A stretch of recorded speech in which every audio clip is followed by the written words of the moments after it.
do we do? How do we get over or around or through this problem that we have of us versus them?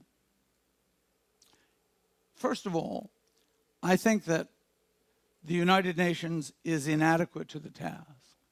I think that we do need a much stronger, more viable, more democratic, certainly more influential body of nations meeting in concert, planning policy, dealing with crises such as this economic crisis.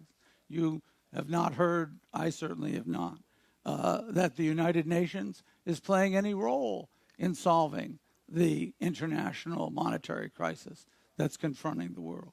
And yet it would seem logical, at least to me, from the perspective I occupy, to say that would be the logical place to have the dialogue and the solutions hammered out that will take this problem that is a global problem and solve it on a global basis.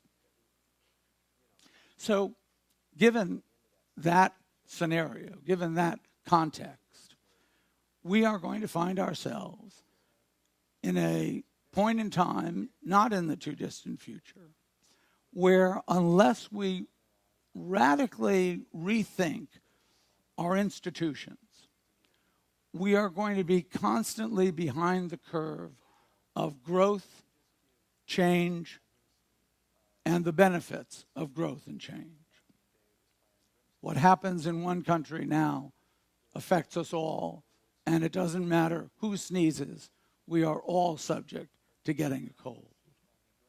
So one thing that, of course, has always intrigued me was the fact that we have probably the most permeable borders of any country in the world.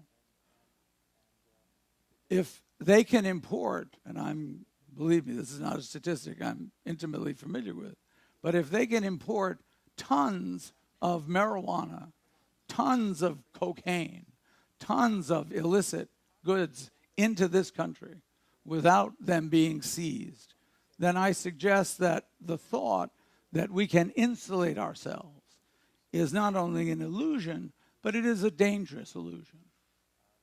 And so, rather than being the victim of that situation, we have to be able to master that process. And part of the way that we master that process, in my view, is by strengthening the dialogue that will exist and does exist between our nations and our potential partners and our potential enemies.